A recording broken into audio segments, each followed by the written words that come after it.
Dneska v tomhle videu si uděláme tiket na 6. kolo La Ligy. Nebudeme to zdržovat, jdeme se rovnou vrhnout na první zápas. Takže začneme zápasem Espanyol Valencie, což je docela zajímavý duel. Bohužel mě moc nezajímá. Espanyol hraje doma, rozhodně se jen tak nekoukám na Espanyol ani na Valencii, ale myslím si, že zkusíme to hodit na ten Espanyol, protože ta Valencie je docela mimo, hrála s Barcelonou, ještě aby ne, že jo, ale takým velkým rozdílem. Za prvé Valencie je 10.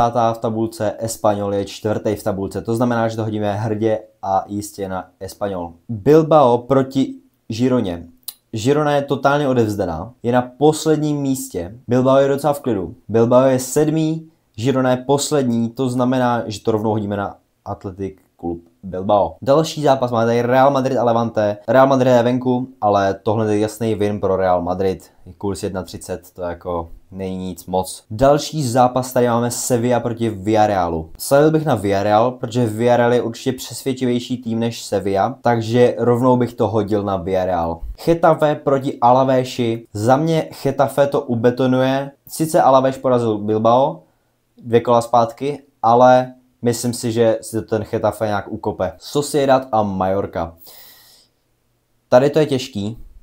Hodíme to na ten Sociedad, protože Mallorcu moc nesleduju. Sice Sociedad je 3. od konce, ale dávám mu asi větší naději než Mallorce. Protože Mallorca je paradoxně až pod Sociedadem, který je na 18. a Mallorca je na 19. místě. Ale sázím na Real Sociedad. Dalším zápasem tady máme Atletico Madrid proti Rayu Vallecanu. Tohle je zajímavý zápas. Že bychom tady udělali takovou smyčku takzvaně, že bychom vzali a dali to na Rayo Vallecano. Za první zvednám to kurz, za druhý to Atletico Madrid je docela hrozný. A Vallecano je hodně nepříjemný soupeř. Zase se hraje ale na Metropolitánu, to znamená, že dáme na Atletico, protože to Vallecano venku nevyhraje na Metropolitánu, si myslím. Máme tady Osasunu a Elche, tohle je hodně random, Osasuna je lepší tým určitě, myslím si, že Budimir to tam vystřelí, takže sázíme na Osasunu. Barcelona proti Oviedu určitě nestratí, to znamená, že rovnou dáme 2 Barcelonu. Sice hraje Oviedo doma, ale tohle si myslím, že je jasný win pro Barcelonu.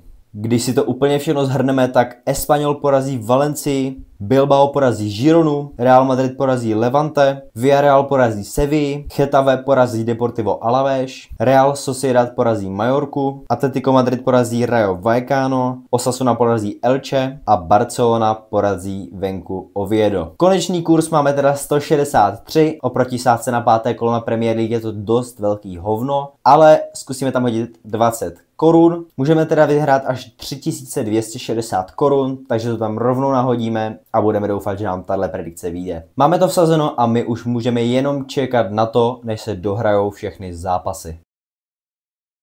Takže dámy a pánové, naše 6. laligové kolo je za náma a my si jdeme zhodnotit celý náš tiket. Náš tiket teda výherní nebyl, bohužel. A my rovnou můžeme začít zápasem Espanyolu proti Valencii. V zápasu Valencie a Espanyol jsme vsadili na to, že Espanyol vyhraje. Bohužel bylo to 2-2 remíza. Další zápas jsme vsadili na Bilbao, že porazí Gironu, což se opět nestalo, bohužel. Poté tady máme Real Madrid, který zvítězil na Levante 4-1, takže první zápas, který nám vyšel. Vsadili jsme na to, že Villarreal porazí Sevillu, což se taky stalo. A vyhrál 2-1. Potom nám další zápas nevyšel, což bylo, že Getafe porazí Deportivo Alavés, co se bohužel nestalo a byla to remíza. Další zápas nám pro změnu vyšel a to, že Real Sociedad porazí Mallorcu, to se nám vyplnilo a porazili 1-0. Další zápas Atletico Madrid proti Rayu Vallecanu, skončilo to 3-2, Rayo Vallecano hrálo velmi dobře, jestli jste neviděli gól jednoho hráče z Rayo Vallecano, tak se určitě podívejte, napište Rayo Vallecano proti Atletiku gól. Nesmysl, co tam napálil týpek, jsem na to čuměl, ty vole, nechápal jsem, ale nakonec Atletico to dokázalo udržet, dokonce i prohrávali, ale prostě zvládli to nakonec. Tím pádem tenhle zápas nám vyšel. Osasuna proti Elche, nakonec to skončilo 1-1, my jsme měli vsazeno na Osasunu, bohužel se nám to úplně nevyplnilo. A poslední zápas toho tiketu Barcelona proti Realu Oviedo. Sadili jsme na to, že Barcelona vyhraje. To se stalo, vyhráli 3-1, sice v prvním poločase prohrávali 1-0, ale potom to hezky otočili a vyhráli. Bohužel nám to celý tiket nezachránil tenhle zápas. Tentokrát v našem tiketu jsme 5 zápasů trefili, 4 jsme netrefili. Ještě je tam určitě prostor pro zlepšení, aby jsme vůbec vyhráli. Já děkuji, že jste koukali na toto video, zhodnotili jsme si všechny výsledky a celý tiket. Napište schválně do komentářů, za kolik kol nám třeba tiket vyjde. My se vidíme u dalšího videa. Dejte like, dejte odběr a vidíme se u dalšího Premier League tiketu. Tak zatím čus.